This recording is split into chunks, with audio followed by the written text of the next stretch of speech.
Hello. So good morning, everyone.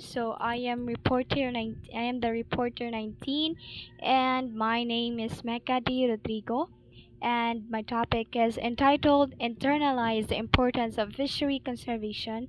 In this topic, we will know about the practices, the proper ways of how to manage our fishery, how to conserve our fishery, what's the right thing, what's the right action we should do when we manage a our fisheries, when we take care of our fish. So yeah, no.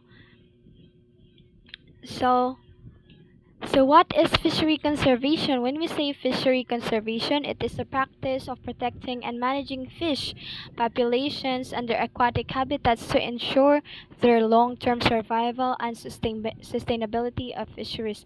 When we say, no, it's very obvious, no, that fishery conservation it means that it is a practice of protecting unsaon na to pagmanage atong fish, unsaon pagmanage ang fish populations ka mas mapadaghan pa nato, and also their aquatic habitats, unsaon na to pagalaga ang ilang habitats, unsaon na to pag-take care ang ilang habitats, and of course to sustain the most important thing, to sustain their long-term survival and sustainability of fisheries, nga unsaon na to pag-manage nga mas makasurvive or mas mapalambo ang population sa mga isda. So, this involves a range of strategies, daghan nga mga estratehiya, including na diri ang managing fishing efforts. So, unsaon na to pag-manage ang mga fishing efforts, no? Dapat magbutang tag limits, mag-control ta sa atong pagpangista. So, controlling fishing gear, of course, we have to balance and control the use or limit the use of fishing gear, like kanang mga nets ng ana. Protecting critical habitats, so of course ang mga essential nga critical habitats, we have to protect that because that is the homes of all fish, like for example coral reefs, seagrass, mangroves nang ana dira man sila magpuyo ang mga isdat, no? So unsaon na lang if wa sila kapuy-an, guys. And next one is restoring degraded ecosystem. So pag-restore sa atong ecosystem, pag-restore sa mga coral reefs, pagplant og mga essential plants nga pwede na itong matanom sa dagat like mangroves, and of course managing populations to prevent extinction and maintain biodiversity. So ang pag-manage sa population sa fishery, guys, no, to prevent extinction means wala na jud. So that's very heartbreaking to hear, no, kanang if ever ma-extinct ang mga fish, no, that's very heartbreaking. So why is it important? Why is fishery conservation important? Why is there a need to know about this? Why is there a need to be aware of this? So the first one is it provides us livelihood to millions. So makaprovide siya livelihood to millions, guys.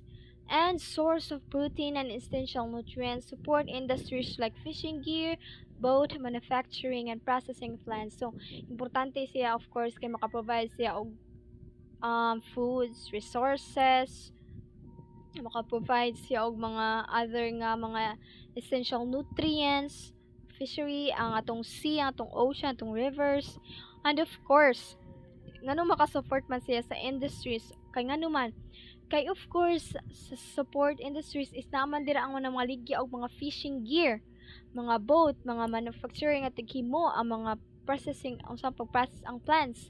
So unsaon na lang if wa na siya ning extinct ang fishery, unsaon na lang, so wala na use ang fishing gear, wala na use ang boat, wala na use ang use ang manufacturing, but mas mulo pa siya. And of course ang mga processing plants, no, dili na siya magkuan, yeah.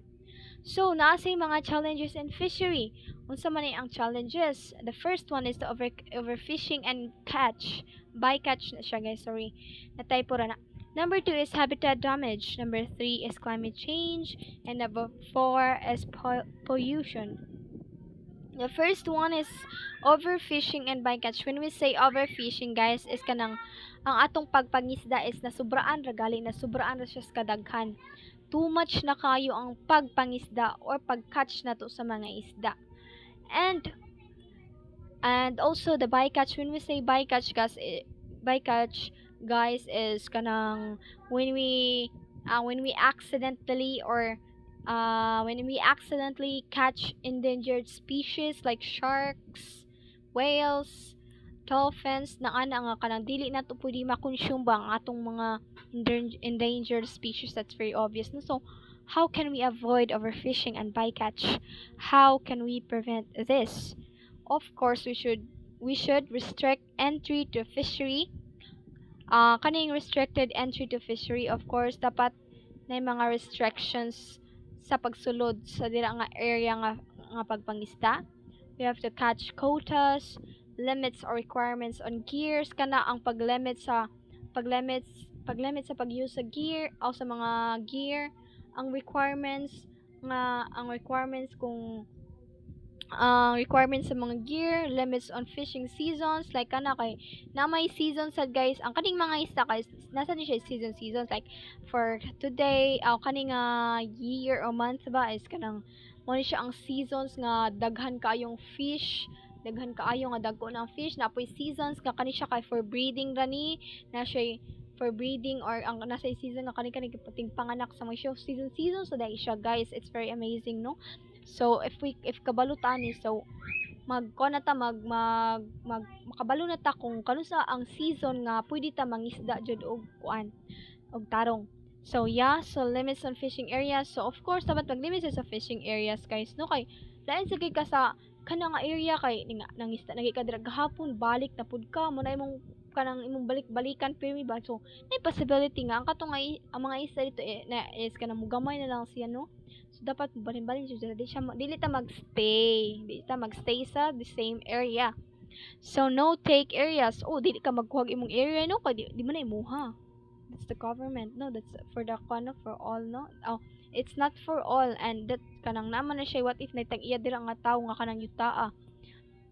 So provisions on dumping or discarding gear, kanaging kanang nagkuan ka tas naguba imong gear, imong gamit, tas ilabay ra nimo dira. Unsa na lang buhaton sa mga isda na ingkit-ingkito nila, tas what if di ay mas ang kato imong sharp gear or object nga imong gilabay sa dagat is makapangamong patos mga isda, no? Kay mo na ang dagat man ang ilang kuan guys, ang ilang home mo nilang. So dapat we also have to take care of our seas, our oceans and rivers. So the next one is attempts to reduce or eliminate government subsidies. So kani dapat dugay jud ni siya guys, no? Kanang lisod ni siya kanang kuan eliminate kaning kuan nagkalisod pamgali kay nagkorrupt ron ang government. Yeah. So for praying nga makani kanang mas ma-reduce or ma-eliminate sa ang government subsidies about aning fishery, ano. So contributing to fishing overcapacity, government control programs based on minimizing ecosystems effects, and surveillance and compliance programs including VMS. The next one is habitat damage. So unsa man habitat damage? Of course, the damage kanang the effect damage nga sa mga homes sa kanang isda nga ilang balay ana. So limits on gear, unsa may button nga to prevent this, to prevent habitat damage. So sige na tagbalik-balik ani guys, we have to limits on the usage of our gear, no? Dapat di siya ta kanang to gagamit sad. Limits on fishing areas and no take areas. So dapat atong pag-fishing kay di na lang sa tag-adlaw nga murag mahurot ang isda ana. Mahurot na lang, like for example kanang nga place kay kanang daghan pa kanang isda ato tas ugma na hurot na wala na nabilin. So dapat mag-limit sa atong fishing, no? And fixed mooring monitoring systems in sensitive coral kuan. So dapat guys i-monitor sa na siya guys. So for example kanang nga area is dapat na nag-monitor ana or gabantay man lang kay para mas mabantayan nila nga what if ang kanang nga tawo sige lag pangisda dira gihurot ng isda, wala na mga sources of food nang ana dili na mga kuan. So the next one is surveillance and compliance programs. Ang kanino mga programs sa kanang pagbalantay sa mga areas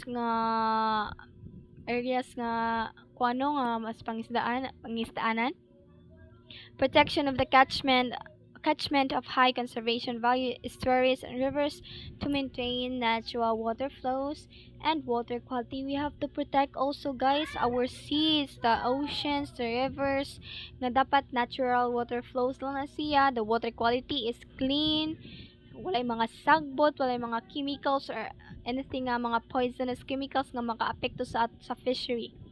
The next one is the climate change. So the climate, we all know that climate change is the changes on the weather, no? Na-focus siya sa weather. So ano maka-affect man ni siya sa fishery? Maka-affect ni siya sa fishery guys kay ano ang mga habits sa isda.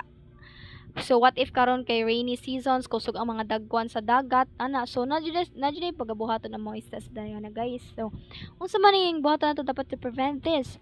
So international agreements such as those focus on greenhouse gases, ang kani siya guys kanang mga aso nga gikan sa mga factories, no? Maka-affect man sana siya guys nga makapa-change sa atong weather ang kanang mga greenhouse gases kanang mga gas gipagawas sa mga factories na ana, so dapat no i-reduce ang paggamit nato ani.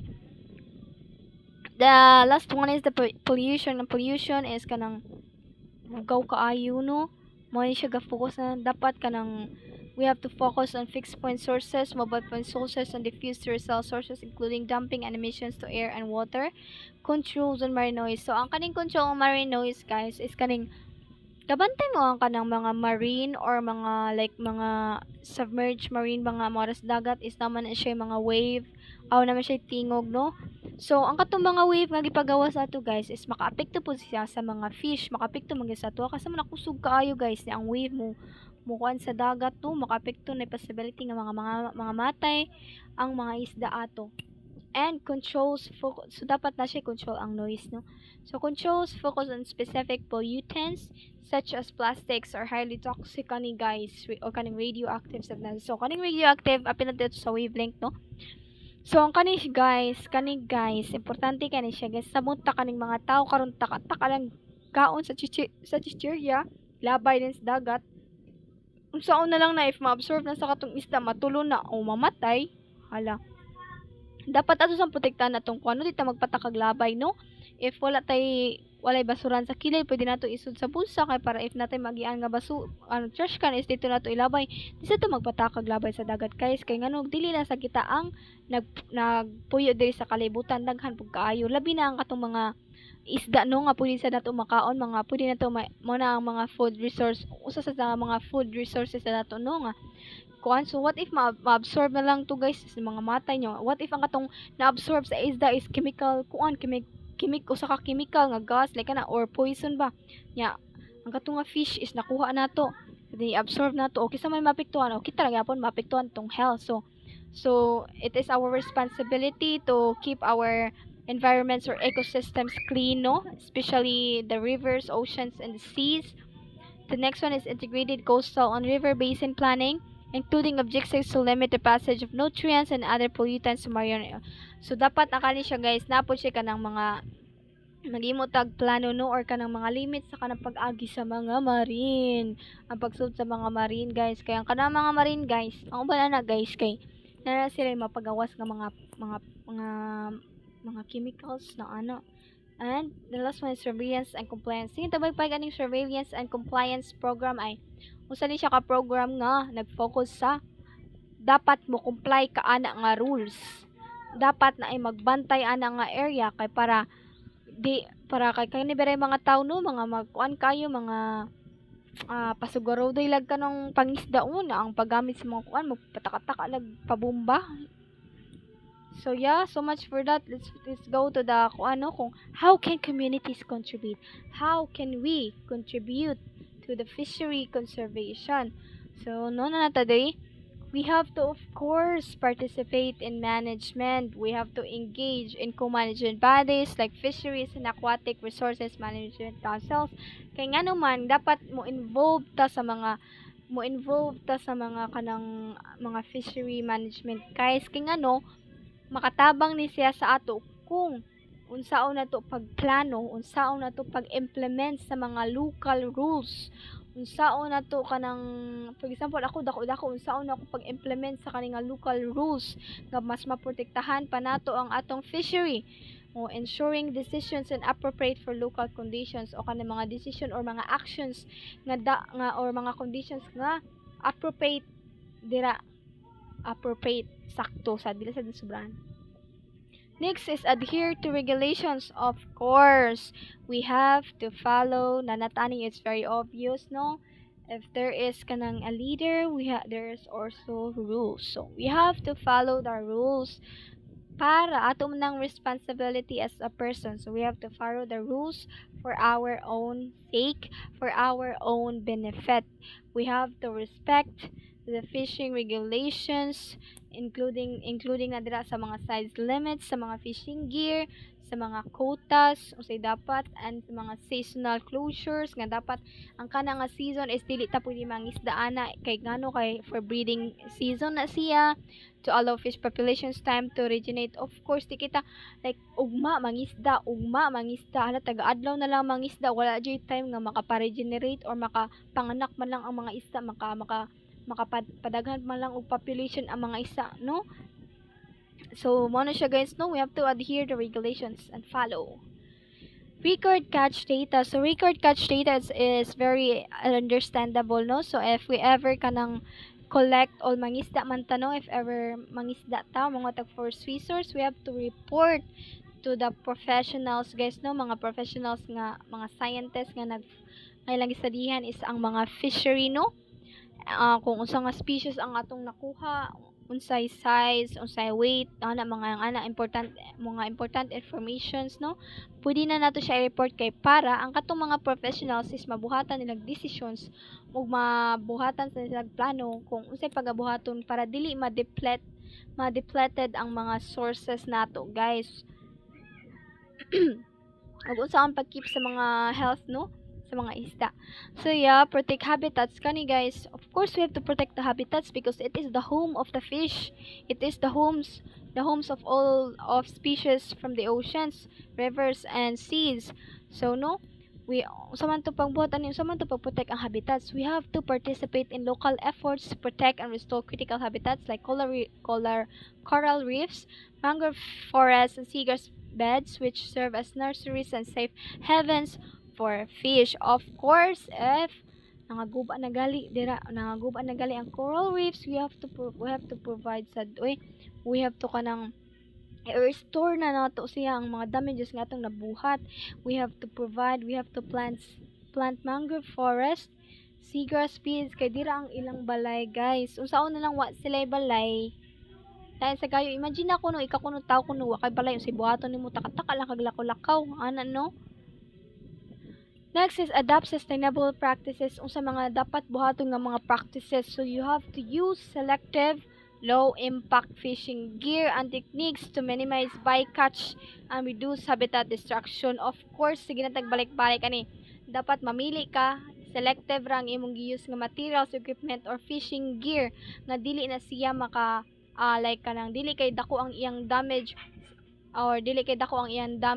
no sa mga isda, no? Like for example anang bycatch, sige tabayan ang bycatch is kanang katong mga endangered species na siya, guys, no? And to reduce sad habitat destruction.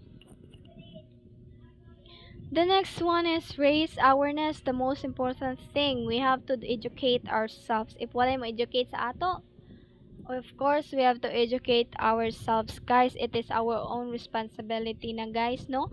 We have to educate also if nakikaalaman. Of course you have to educate also your community members, especially the youth. Kay ang youth mo na ang future ang future kay sila may mas maka-benefit ana kay mas sila may usbong pa. So we have to educate, no, the people, the community, the importance of sustainable fishing, sakto nga pag-fishing ug ang unsay pag importante anang anong importante ang healthy marine ecosystems, importante na siya nga mas ma-foster na to ang shared conservation ethics. The next one is mo na siya ang kanang unsa may pag-support, unsa may like small nga mga actions or assistance nga ma-provide sa government, sa may ma-contribute sad if na community na sa government. So first one is establish marine protective areas. So the government, they need to establish marine protected areas like kanang kuan jud siya kanang na jud siya surveillance i-monitor yun siya no, gabantay siya no, kay para dili ka ang mga tao no mabantayan sad kay usay baya ang mga tao baya nagpasagat la pangista. So no dapat na restriction na prohibition nga naay days nga kanang kana siya dili na siya pwede pangisdaan kay ngano kay ang mga isda pa na kay nagpadung padako, nagreproduce pa sila ana. Kaning combat illegal fishing, of course, is very obvious na ani no, kaning dapat jud kanang paniguruon nato nga mabantayan jud nato ang mga tawo, ang mga ngisda.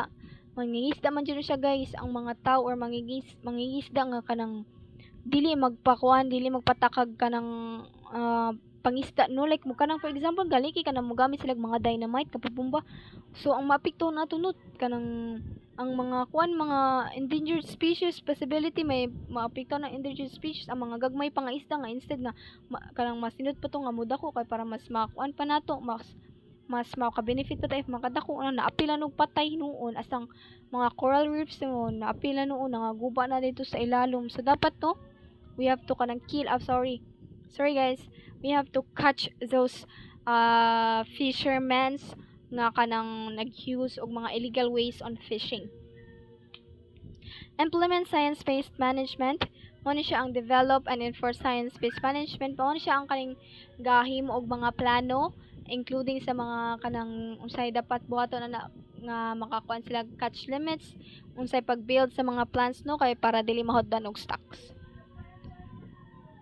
Invest in sustainable aquaculture support. So we have to invest also guys, ilang sa ta magpatakakaon.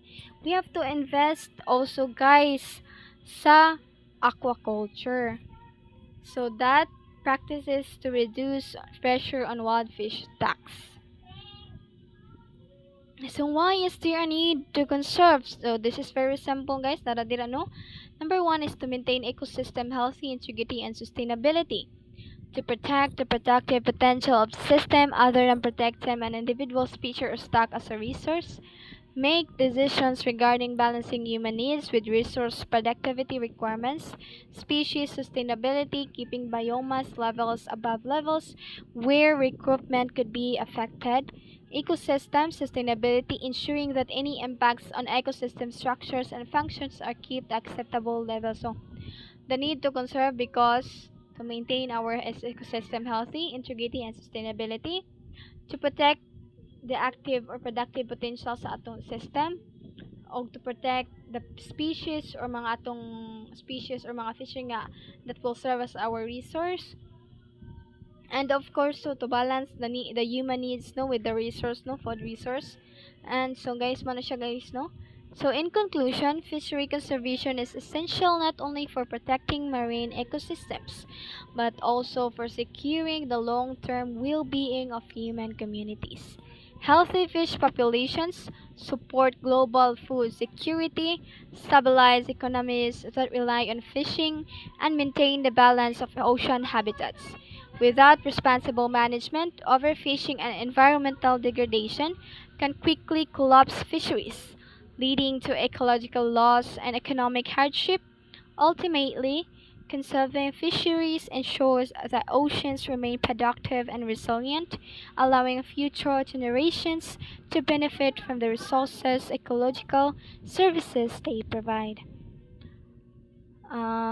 So that would be all about my topic, no? So, mga siya guys, importante jud siya ang pag-conserve sa atong fishery kay ngano that's one of our biggest food resource but food security sad guys. So I hope naka-learn na mo guys, and thank you for listening. Goodbye.